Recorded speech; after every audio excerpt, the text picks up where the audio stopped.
Bem-vindos ao programa Impacto. Eu sou o Gabriel Vanin. E no programa de hoje, eu tenho a companhia de novos apresentadores. Eu sou a Camila Almeida. Prazer, eu sou o Gabriel Dias. Olá, eu sou a Luísa Melo, e é uma alegria fazer parte desse time. Se eu disser para vocês pensarem em um esporte mundialmente conhecido, o que vem à cabeça de vocês? Com certeza o futebol. Vôlei. Basquete. Handball. Camila, no programa de hoje nós vamos falar sobre os populares. Começa agora o programa Impacto.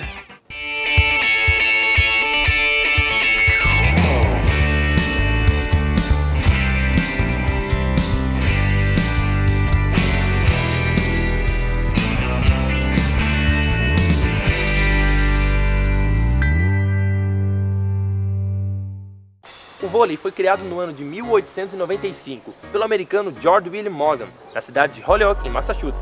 E o objetivo do jogo era bem simples, era baseado nos princípios do tênis. A bola deveria ser lançada de um lado para o outro por cima da rede num movimento constante. Posteriormente, Morgan pediu ajuda para Frank Wood e John Lynch para a elaboração dos conceitos básicos e regras do vôlei. Mas afinal, como jogar? Cada equipe é composta por 12 jogadores, sendo 6 em quadra e 6 no banco de reserva. A partida de vôlei é feita de 5 sets, sem tempo determinado. O set termina quando uma equipe atinge 25 pontos, ou 2 pontos de diferença.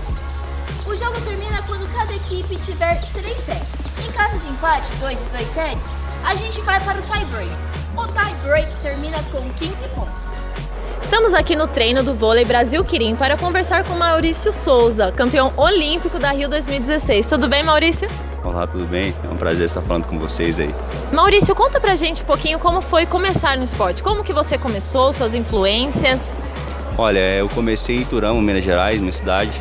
Comecei com 14 anos de idade.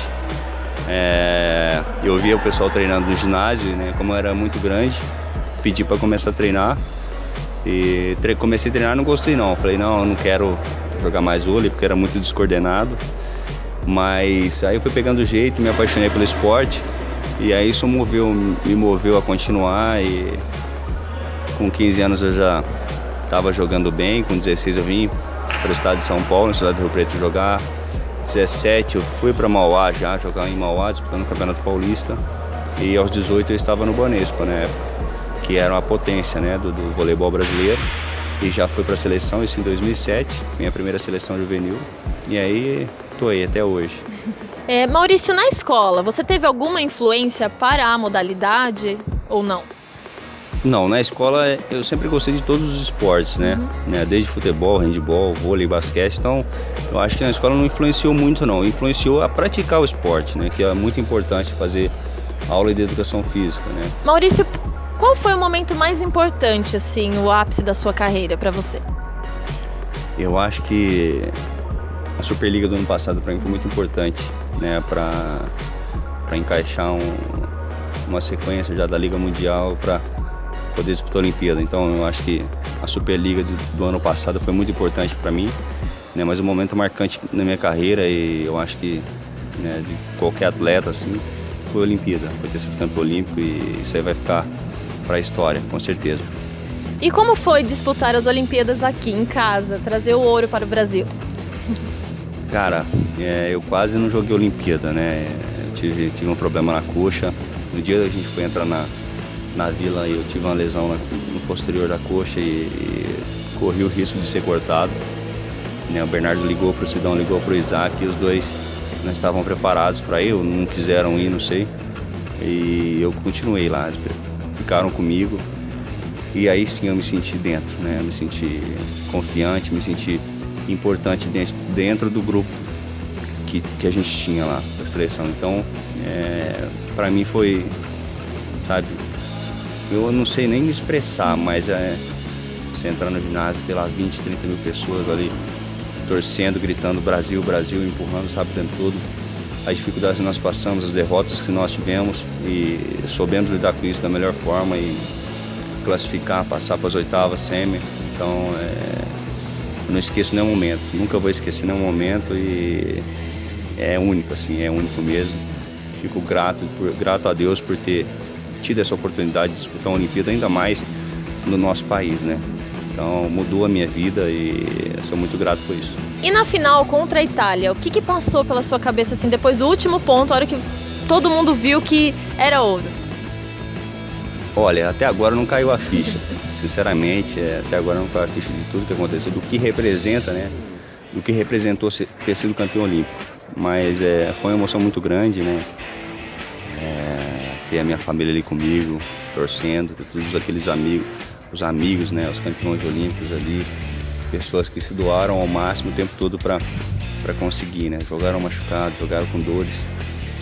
E foi mágico, cara. Foi mágico ver aquele Maracanãzinho desabando, todo mundo chorando, da torcida, a gente chorando, o time todo, mas foi demais. Eu fiquei, por exemplo, quando acabou, né, quando o Lipe bloqueou, eu fiquei sentado uns 2 minutos, todo mundo pulando, comemorando lá na quadra, eu sentado só olhando para guardar, registrar o momento, né, e não acreditando que a gente tinha sido realmente campeão olímpico, porque ninguém acreditava na gente, a não ser a gente mesmo. Então foi demais e realmente a seleção mereceu, aquele time merecia ter sido campeão olímpico. Maurício, deixa um recado então para quem está começando agora, para a criançada, para os jovens que estão buscando no vôlei, de repente, o sentido da vida, deixa um incentivo, um apoio. Eu vou deixar não só para as crianças que estão no esporte, né, para todas as crianças que têm um sonho, todas as pessoas que têm um sonho, para acreditar e batalhar por ele, né? Não acordar com o sonho hoje, à noite já dormir e já esquecer do sonho. Assim a gente não chega a lugar nenhum. Então, coloca realmente como foco e busque, porque quem faz isso geralmente alcança. Então, sempre lutar pelos sonhos, pelos objetivos que vão alcançar com certeza. Muito obrigada, Maurício. Foi uma honra, com certeza, entrevistá-lo. Eu agradeço muito e sorte. Força para você. Eu que agradeço. Tudo de bom para vocês. Grande beijo. E aí, gostou de saber um pouco mais sobre a história do vôlei? Então não perca o próximo bloco, porque o vôlei será substituído e quem entra para as telas é o handball.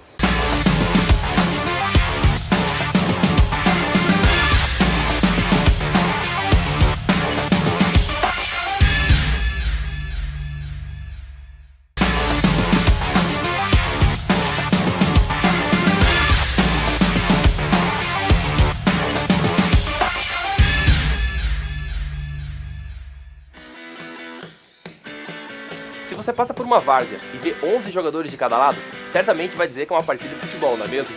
Porém, o futebol não é o único esporte que foi criado nos gramados. O handball também foi. Desde a criação da bola, na Grécia e na Roma Antiga, já havia uma modalidade muito parecida com o handball. Porém, eles não usavam traves. A quadra de handball é muito semelhante à quadra de futsal. Entretanto, são regras bem diferentes. Cada partida tem duração de 60 minutos, sendo dividida em 2 tempos de 30. Caso haja empate, é adicionado 2 tempos de 5 minutos. O jogador que tem a posse de bola só pode dar 3 passos e depois arremessá-la. Se o jogador se movimenta quicando a bola, ele pode dar um número maior de passos até arremessá-la ao gol.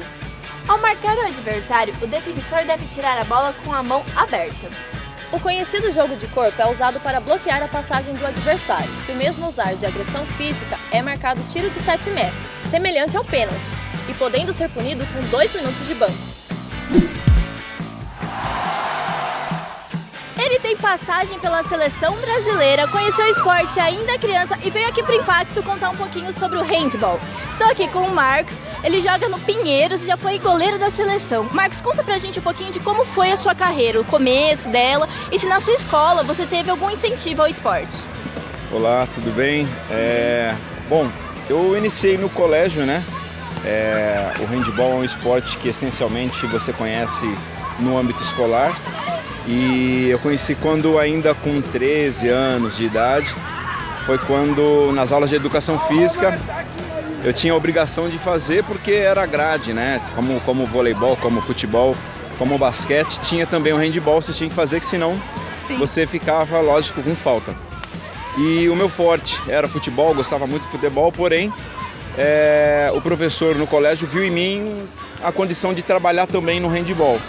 Eu não queria muito, mas ele, como com um bom olhar e um bom faro para talento, assim, ele enxergou esse talento em mim. O professor Laércio Maliza, né? Eu preciso exaltar o nome dele, que foi o cara que fez diferença na minha vida e que me mostrou o esporte do jeito que no futuro ele veio realmente fazer parte da minha vida e onde eu fiz carreira. Pra você, qual foi a competição que mais te marcou? Olha, são várias competições, né? E elas marcam muito.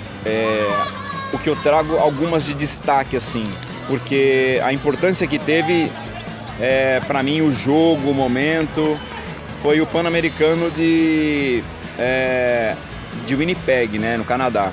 A competição que realmente me marcou assim foi as Olimpíadas de Atenas, é indiscutível.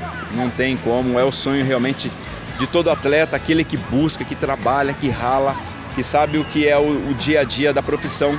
Pra você, como foi a atuação da equipe de handball no Brasil aqui na Olimpíada de 2016, né? Olha, o Brasil já tem um nível muito bom. O Brasil realmente surpreendeu, eu digo do masculino. Surpreendeu jogando de igual para igual contra equipes de hegemonia muito grande. Perdeu para a Eslovênia, porém ganhou da Polônia e ganhou da Alemanha. A Alemanha foi campeã europeia.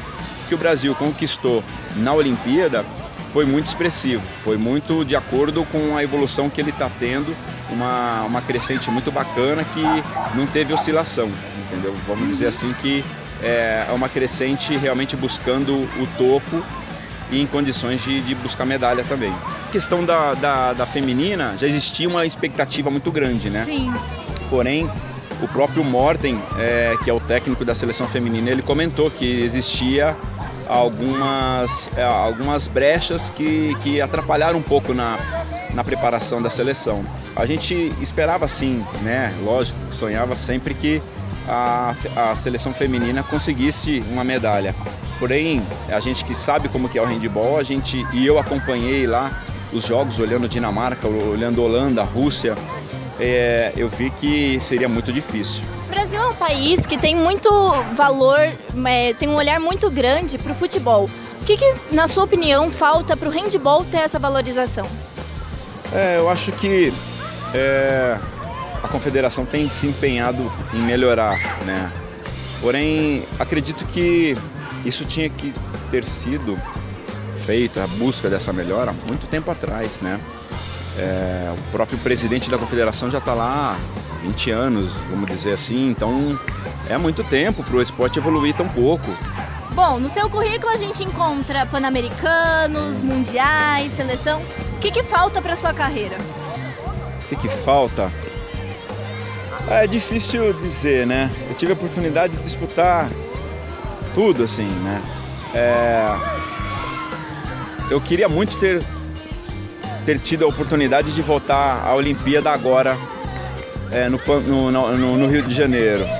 Mas é difícil dizer assim o que falta. A verdade é que você sempre busca aquele a mais. Bom, a seleção brasileira de handebol está evoluindo, está indo cada vez mais longe. Como é fazer parte disso? Ai, cara, isso é meio parte de sonho, assim, sabe? De ver sonho realizado. Eu falei para uns amigos assim, olha, o meu sonho é enxergar a seleção brasileira, ver a seleção brasileira disputando com condições de trazer medalha, competições de expressão, mundial, Olimpíada, né? O sonho maior é ver o handebol profissionalizado, sabe, no meu país. E eu queria pedir para você deixar um recado para quem quer seguir na carreira do handebol, para quem quer se profissionalizar como você. Bom, a mensagem que fica é assim, movimenta-se, né? Então, para aqueles que estão iniciando, que pensam em buscar o esporte e adotá-lo como eu adotei, busca, trabalha bastante, se dedica muito e acredita no seu sonho, porque eu acreditei, eu busquei e consegui fazer uma carreira maravilhosa e acho que isso que fica de exemplo, de espelho para todos. E o impacto continua, mas a gente encerra a nossa entrevista aqui com o Marcão. Muito obrigada pelo seu tempo. Valeu. Marcão veio depois do treino, a gente está aqui no Parque Ibirapuera. Então, continue aí no impacto e até mais.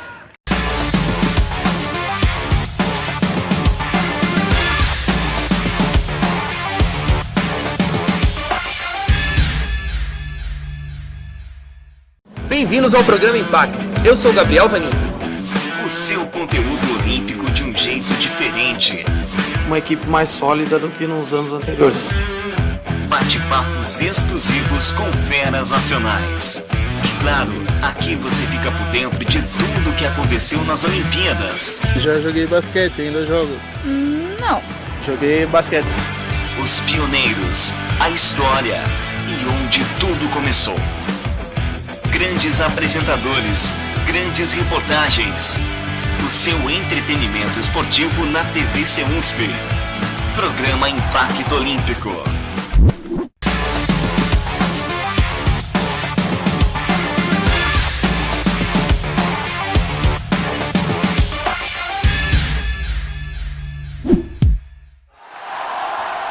Nós viemos até as ruas para saber se as pessoas conhecem os populares e o que pensam a respeito deles. Você já jogou handball, vôlei, basquete ou futebol? Já joguei basquete, ainda jogo. Não. Joguei basquete. Já joguei vôlei. E o Brasil ainda é o país do futebol? Acho que hoje em dia não mais, né? Agora tem vários esportes mais aí na elite, né? Acredito que sim. Eu acho que não, depois do 7-1, né? Acredito que sim. É mais ou menos, né? Eu acho que tá variando mais hoje em dia. Qual esporte você acha que deveria ganhar mais destaque e por quê? Acho que o basquete deveria ganhar mais destaque, né? Até porque tá crescendo bastante no país. Eu acho que o vôlei, acho que ele deveria ser mais valorizado. Eu acho que o basquete é muito pouco falado dele e deve ter mais um olhar para as pessoas assim melhor. Acho que o vôlei, porque ele não passa muito em rede aberta, não tem muito destaque. Eu acho que o vôlei, né? Porque o povo se esforça bastante e não tem tanto reconhecimento. Para qual esporte foi sua torcida nesses Jogos Olímpicos? O basquete. Basquete, judô. Nenhum. Foi bastante pro basquete e um pouco pro futebol também. Futebol, que o Brasil não tem medalha de ouro. Pro vôlei, tanto masculino como feminino. O basquete é um esporte altamente popular nos Estados Unidos. Ele foi criado em 1891 pelo canadense James Naismith. Devido ao rigoroso frio norte-americano, ele criou um esporte que deveria ser jogado dentro do ginásio, já que lá fora fazia muito frio. O professor então divide a turma em 2 times e estabelece que cada time só poderia se movimentar batendo a bola no chão. O grupo que mais acertasse a bola na cesta, vencia a partida. Hoje, o programa Impacto conta com a presença do técnico de basquete Felipe. E aí, Felipe, como você começou nesse esporte? Por volta de 8 anos, eu brincava muito na rua, um pouquinho disciplinado. Minha mãe achou no meio do esporte uma veia de se comunicar comigo, de buscar um meio de me disciplinar. Comecei com 8 anos, como já disse, com o professor Miguel, lá no SESI, no futebol de campo. Como eu era muito grande para minha idade e desengonçado, ele achou o melhor esporte, a melhor modalidade para mim, o basquete, na qual eu estou hoje, já estou até hoje. E na sua escola, quando você frequentava, você tinha algum incentivo na sua modalidade? Tinha um pouco, muito pouco, mas eu tinha, até por conta da questão cultural da sala e de toda a cidade. O pessoal não tinha muita preferência pelo basquete, preferia mais o futebol. Ainda existia o basquete na escola por conta do meu professor de educação física, ele ser pai de um atleta de basquetebol, então existia um pouco. No segundo plano existia, mas muito pouco. E quais são as lesões que um jogador de basquete mais sofre? Acredito que a lesão mais frequente que ocorra, que todo mundo que já jogou basquete, seja a torção no tornozelo. Essa é frequente, todo mundo tem, essa eu acredito que seja a mais recorrente. A seleção de basquete norte-americana é referência para as demais seleções? Acredito que sim, ela realmente é uma referência, ela se sobressai sobre as demais. Existiram alguns jogos, principalmente nas Olimpíadas aí, que algumas seleções se equipararam a elas, mas assim, ela acaba se sobressaindo nos finais de jogos até por conta eu acredito que essa questão cultural é muito forte.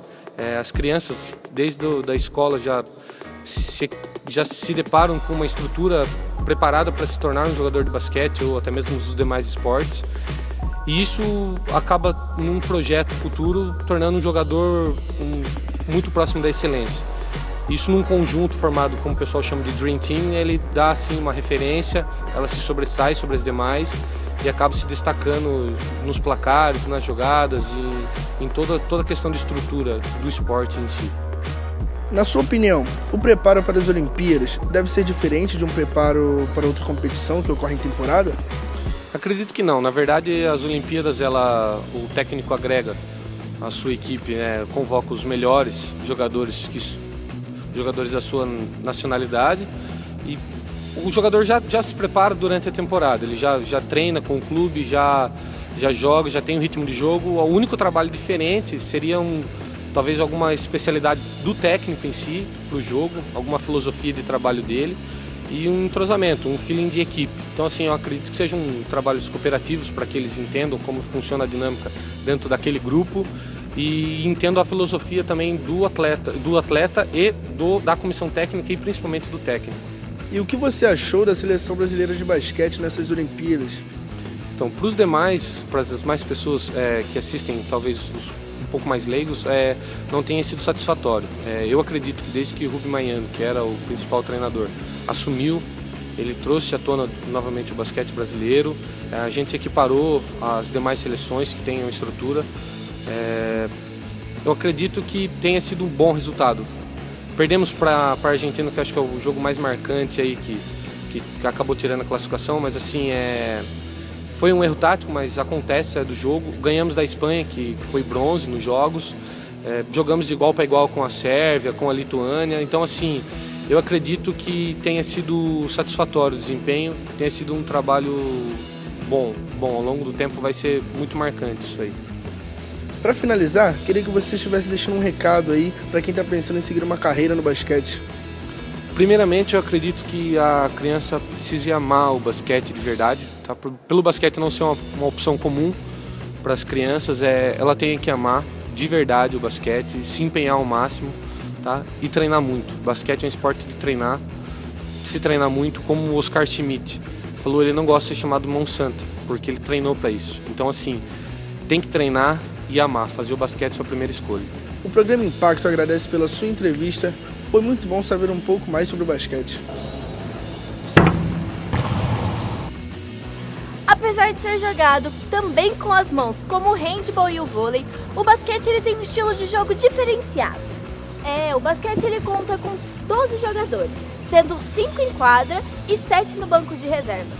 Cada jogo tem uma duração de 40 minutos, sendo dividido em 4 tempos de 10.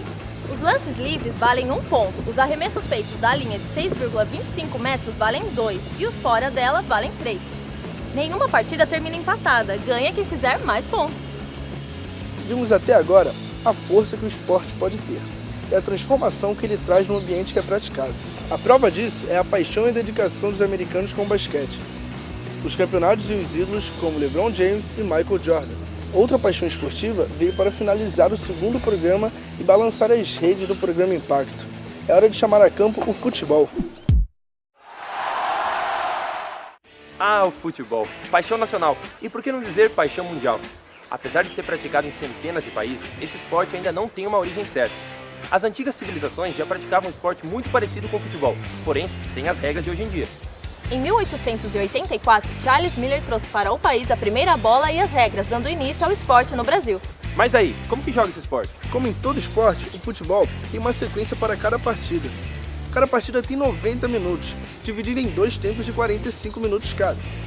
Se tem alguma agressão no campo e acontece fora da grande área, é falta. E se acontece dentro da grande área, é pênalti, podendo os jogadores ser advertidos com cartão, amarelo ou vermelho. Após muitos anos e várias Olimpíadas, enfim o Brasil conseguiu ganhar o tão sonhado ouro olímpico na Rio 2016. O nosso entrevistado de hoje já jogou futebol, foi profissional e hoje é técnico de categorias de base aqui no interior de São Paulo. Diego, é um prazer ter você aqui no programa Impacto e a gente quer saber como você começou no futebol, como você conheceu o futebol.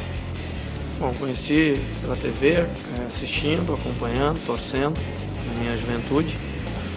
E depois indo para campo, treinando, e até que uma pessoa, o Zeca aqui de Tatuí, me levou para o Atlético Sorocaba, onde fiz um teste, fui aprovado e onde eu comecei minha carreira.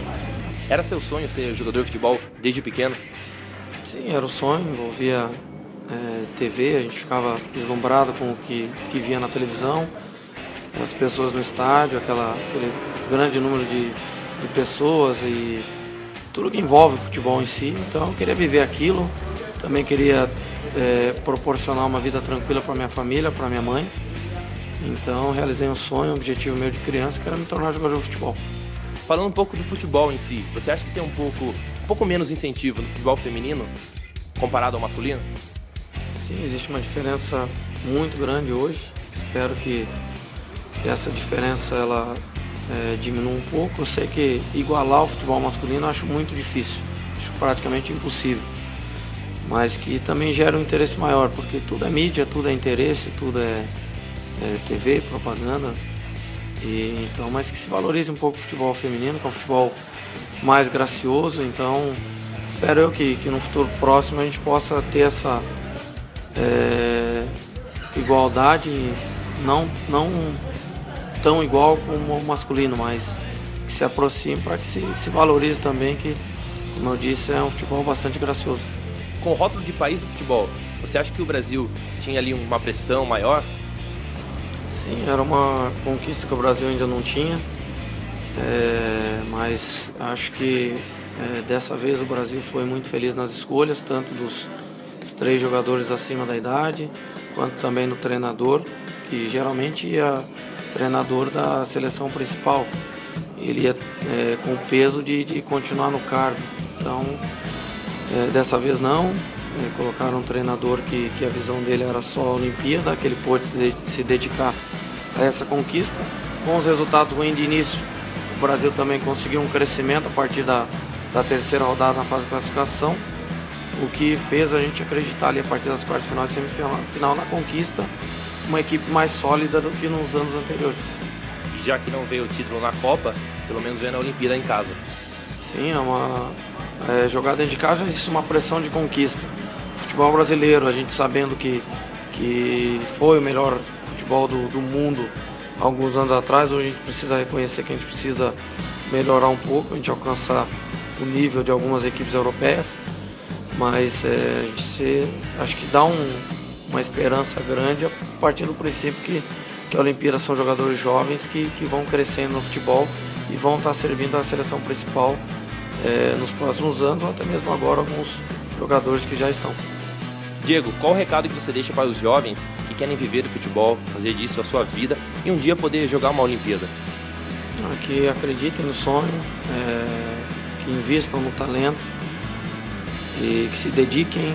A gente vai ter que abrir mão de algumas coisas, às vezes de amigos, de família, vai ter distância, mas que acreditem no sonho e com um pezinho no chão também, porque a escola é importante estar frequentando as aulas, se dedicar também na escola, para que futuramente o sonho não vire uma frustração e que você tenha uma segunda opção. Então, que se dediquem aos sonhos e que também caminhem com a escola com uma opção também de vida, porque é tão importante como a gente realizar um sonho. Diego, muito obrigado. O Programa Impacto agradece a sua entrevista. Valeu, obrigado. Tamo aí. Como bons torcedores da nossa seleção canarinho, nós vibramos e torcemos, mas infelizmente não deu para nossa seleção feminina, que não voltou com ouro para casa. Mas suspiramos e respiramos com o futebol masculino e vibramos com o ouro no peito. Neste programa apresentamos um pouco sobre a história, as regras, curiosidades e algumas entrevistas sobre os populares. E chamamos eles de os populares, porque na maioria das escolas brasileiras, a galera aprende nas aulas de educação física esses esportes. Algumas escolas levam tão a sério esses esportes que levam seus alunos para competições estudantis e até as Olimpíadas. O Programa Impacto e os populares ficam por aqui. E você, ficou curioso para saber sobre outros esportes olímpicos?